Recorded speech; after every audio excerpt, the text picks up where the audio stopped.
G'day Legends, I hope that you are having a fantastic day and a fantastic start to your week. Now Legends, of course, as always, we do have a lot to go over.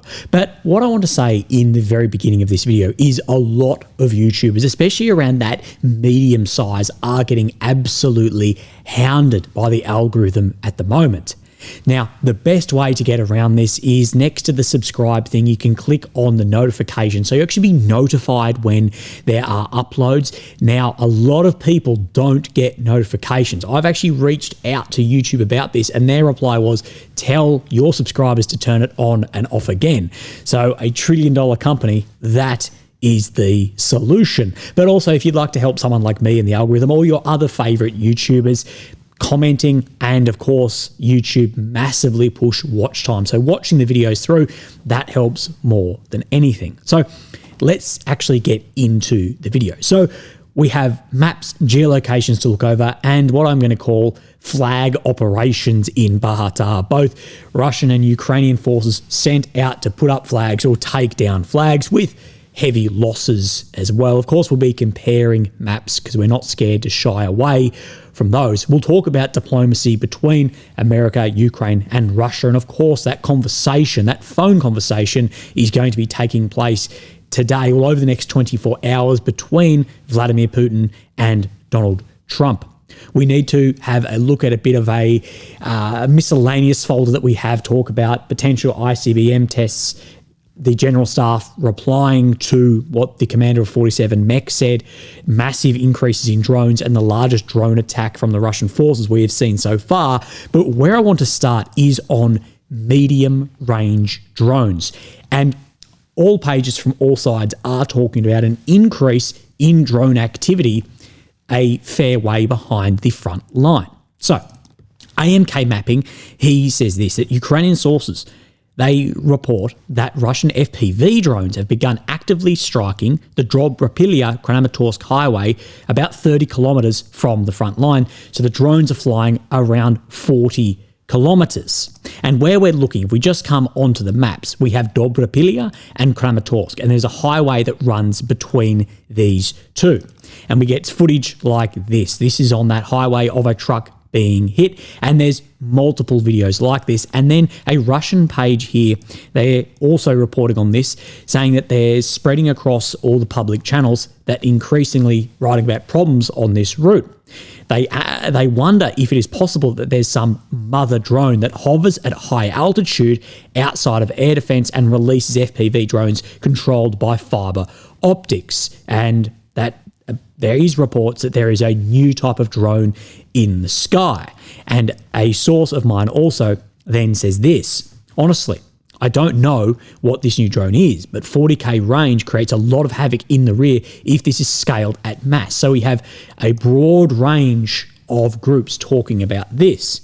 And then that struck up my memory and said, well, I had a conversation specifically about this about a week ago. Now, last week I discussed with you guys a source who gave me some information on the development of Russian drones. Now, there was a lot of back and forward in this, and I didn't think about some of the other stuff at the time.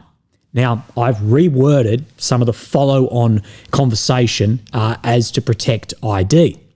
And what was said is, we had proposed alternative solutions, like a larger drone connected by fiber optics that could carry and drop 4 or more FPVs, land safely, and act as a repeater to strike deeper behind enemy lines. So that larger drone, that would be an FPV. It would move beyond the electronic warfare, beyond the front line. It would then land instead of hovering, still connected physically, and then it would have radio-controlled FPVs out from that, but still connected by an umbilical behind that EW range. We even demonstrated a safe concept for this, since losing those bigger drones would have been a major setback. They seemed interested at the time. Ukraine's heavy reliance on drones is also its biggest vulnerability. If that system fails, and I believe it likely will, that will be the collapse of the line. And we discussed this about a week ago, and this was information from months prior about the development and demonstrations of equipment like this. So are we seeing something like that entering the battlefield? Well, it's always very difficult to know. So miscellaneous folder here, we have a lot to go over. We'll continue talking about drone strikes and drone attacks. Now, the Ukrainian Air Force here, they are sharing that Russia attacked with 273 Shahed Garan drones, including simulator drones. Of course, these are ones to tie up air defense. They say it was repelled. And of course, with any of these numbers, whoever's giving it to you, grain of salt. But this so far is the largest Russian drone attack. And some Russian pages, they are actually reporting that with increased industrial output, we could see, my autocorrect on my phone here said German, but Garan drones reach a point where you see strikes of up to 1,000. And we have seen that that output is growing due to the then frequency of these attacks and how many are taking place in these attacks as well, with this one being the largest one. So again, we may see that increase, and long-range drones like that have multiple different applications. That's why you have then these simulator drones in the air too.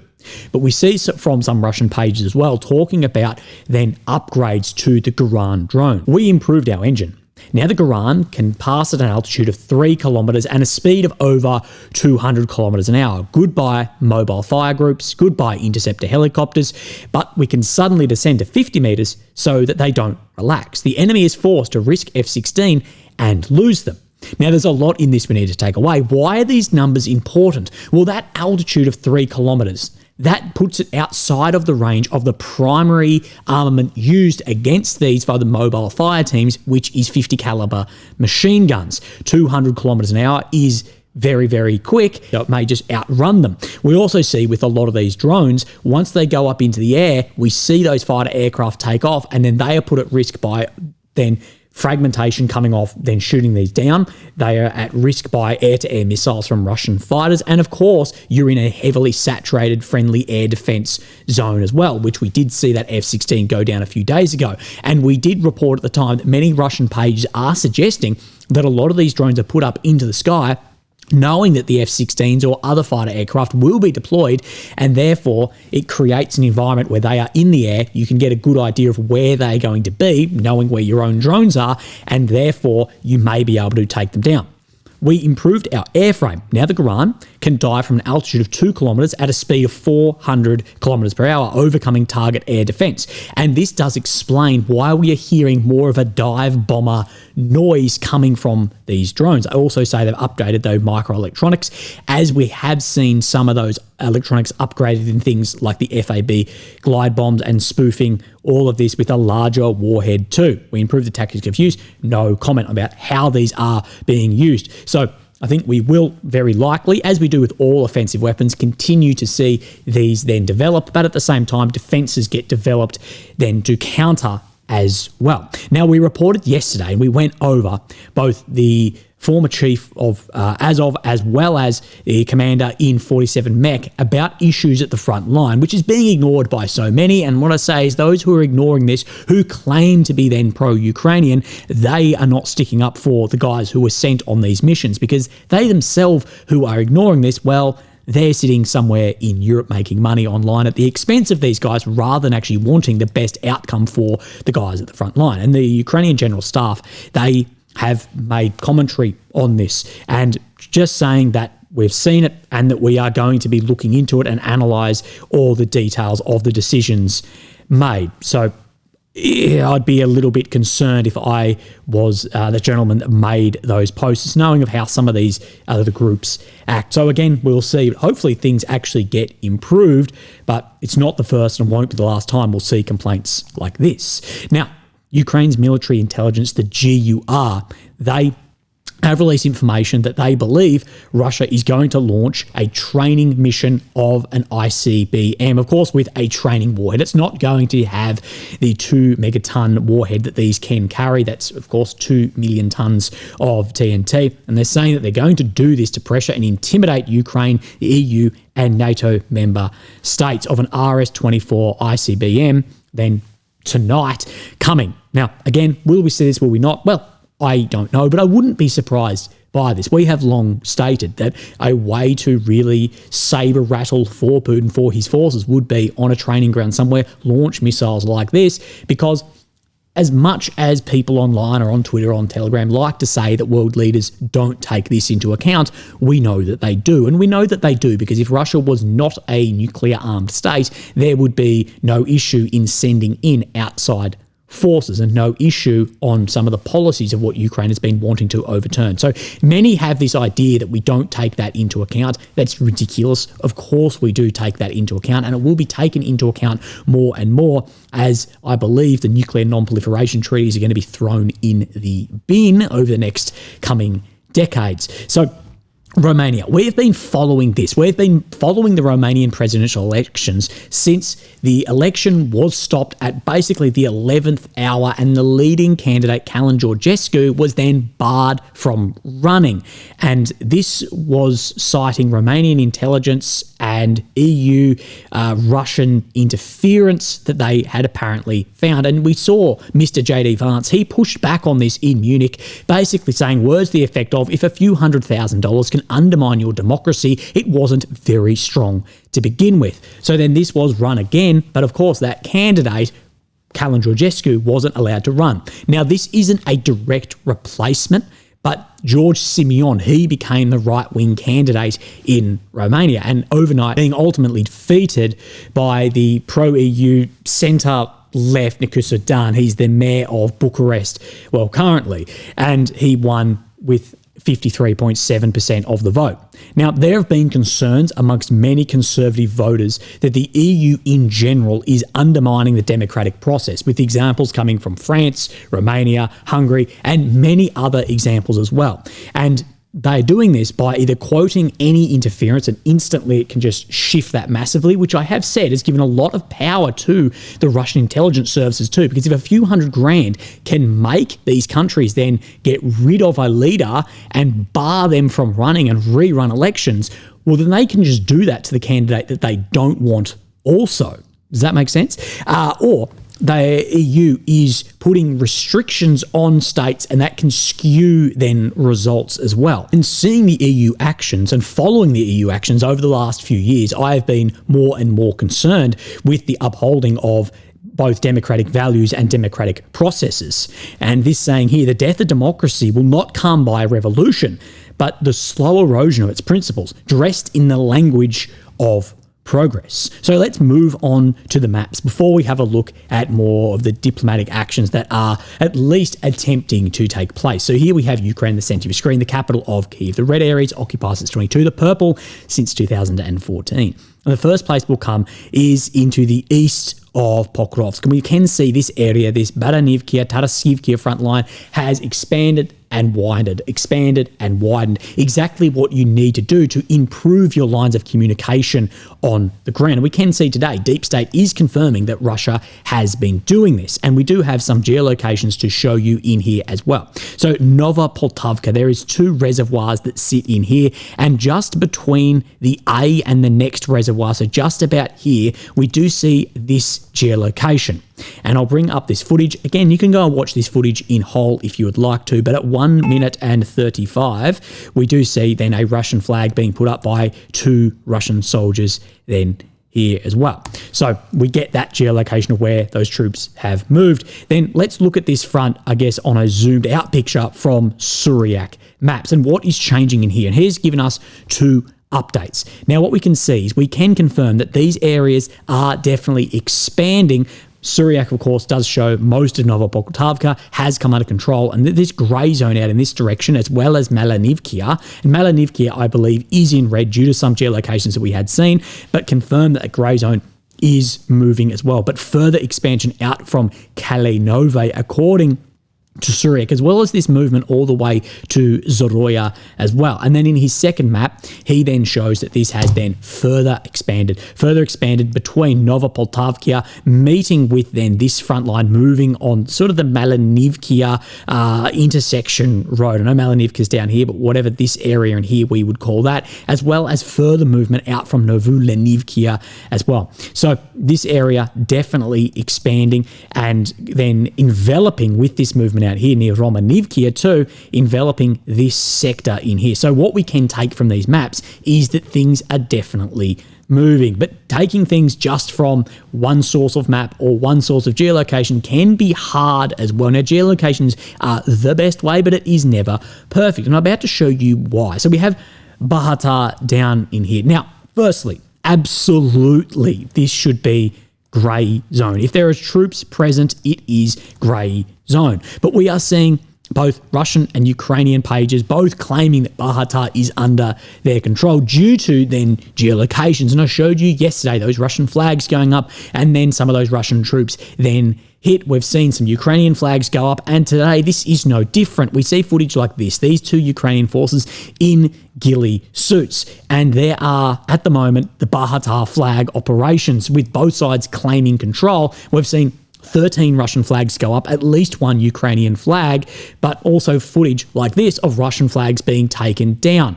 Now, what I spoke about yesterday is very few will actually show you the entire timeline of this, because we see these two guys in ghillie suits, and then we see an image shortly after this of this gentleman on the right here, as we can see by then the helmet with the yellow tape down the middle. He was then killed in action as well. So what I'm saying is there's a lot of back and forward in here, a lot of grey zone missions to try and show that this area is under X or Y control. As we know, this area is likely under nobody's control, but if you say who controls more of it, given what I've seen of then the 13 flags going up and more active presence of not just recon or sniper teams like this, likely under more control by the Russian forces. And Suryak, he says this too, that 48 hours, the Russian army took full control over the locality, and that they have captured several more positions on the way to Odrane, which sits just here as well. Of course, this is all part of really becoming the Velika Novosilka front line, that it was at one point the Kudakov front line back here. So if we pick up out of here, let's have a look at where some other things are shifting. So if we come to the west, around the Lobkove front line, we can see that Deep State is saying that the Russians have moved to about 2.3 kilometers in this front. Now, I don't believe that this is a new update at all. Remember, other maps and geolocations have been showing that Lobkove has been under control for the best part of 6 or 8 weeks. So I'm not surprised to see that updating, but I think this is just trickling in updates. Again, we'll get a better idea at the end of the month for the kilometre squares. It'd be interesting to see the claims between Deep State and AMK. War Mapper has gone dark on us, so we're really comparing between two here. But then we do have some other map updates. We'll move into then the Pokrovsk front. Now, no changes shown on this map, but of course, Suryak does have an update for us. So he does say around then the Khodorkovsky front that Ukraine has taken back some positions in here, although it never showed that the Russians were that far to the west. Then to just the south of here, that the Russians have gained some ground. There's a very small town sitting in here, as well as just expanding this area. This doesn't sit, it's not the Uspanivka Udashne front line is like one piece and then another. That this Uspanivka area all the way down to like Kotlonivka through Novoserhivka all the way up to Muravka, this is Muravka here, this is Novoserhivka here, that this has expanded a lot more. At least that's what he is claiming. Then we'll move up into Toretsk. I always say Toretsk, incredibly difficult to get an idea of what is happening here, but just in the center around Kreminsky area, so around where my cursor is at the moment, if we can bring that back up, that Russia is gaining some ground in here. Again, Toretsk, just wait out on that for now. And then we'll come up into the Terny front. I do say that this is, I believe, the most important area at the moment due to how quickly we could see shifting in here, that to the north of here, near Hedakivkia, Suryak is suggesting that there has been some Russian advancement in the direction of Hedakivkia. So we'll bring this up here, and this looks like an interesting shape, but also just in this sector in here. So it's a lot further to the north than this map is showing. We can see this tree line that's here. This is said tree line down here. So just in this direction where my cursor is circling, that more of this area is coming under control, really in line with Makivka. So as I'm saying, this expansion here, keep an eye on that entire front line. Now, I've left the diplomacy to last because I know a lot of people find this very boring, but it is very important. Remember that war is politics by other means, and this is exactly what we see. Is you cannot say that the front line and then political decisions are then completely separate. It is not mutually exclusive, and it even goes down to the morale and the psychological effect on soldiers at the front line. So what we do know is Secretary of State Marco Rubio and Foreign Minister then Sergei Lavrov, they have spoken, and Trump and Putin, they will be speaking tomorrow. Now, Rubio has said about his phone conversation with Lavrov that he communicated in our call that they are, their side, will be working on a series of ideas and requirements that they would have in order to move forward with the ceasefire and further negotiations. Hopefully, it's a document that is close enough to what the Ukrainians want to be able to get to the point and maybe work out those differences. What I'm saying is, no, it is not going to be anywhere near close to that, Marco, just due to territorial differences, positions of power on the battlefield, and war aims too. It's not going to be even close. Are the Russians tapping us along? Well, that's what we're trying to find out, and we'll find out pretty soon. Now, there's always been this idea that the Russians are tapping along the Americans to just try and wear them out, to frustrate them so then they step away, so then Ukraine loses its most powerful partner. Now, Zelensky, he spoke with Mr. Rubio and JD Vance following this on Sunday. And what we do know is that America is threatening secondary sanctions if Russia doesn't really work on this together with the other parties and play ball on their terms to come to a peace agreement. Now, what this secondary sanctions does is it does raise a lot of frictions, and I don't believe that Trump really wants to go down this path.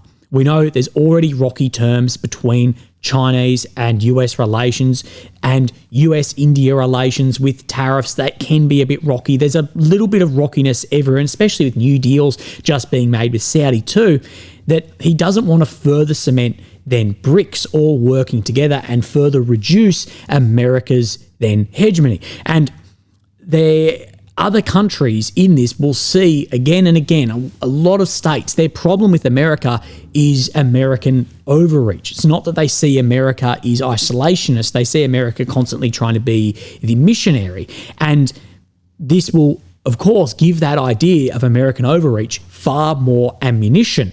And secondary sanctions, this does undermine the core aspects of sovereignty, independence, self-determination, because you are sanctioning a state for other actions they are making with a separate state that you've got nothing to do with. So I think Trump will really try and step away from that. But as I always say with the forbidden question is, what happens if Trump says no? And the funny thing is, I've actually seen some other bloggers start to talk about this. What happens if it said no? And we come, welcome to the forbidden question. Now, Zelensky said this of that meeting that took place with Vance and Rubio. During our talks, we discussed negotiations in Istanbul, where the Russians sent a low-level delegation and non-decision makers. Again, as we have said, presidents, they are not the working delegations in this. And Russia actually did send a working delegation led by the guy that did head up the negotiations in 2022. I reaffirm that Ukraine is ready to be engaged in real diplomacy and underscores the importance of a full and unconditional ceasefire as soon as possible.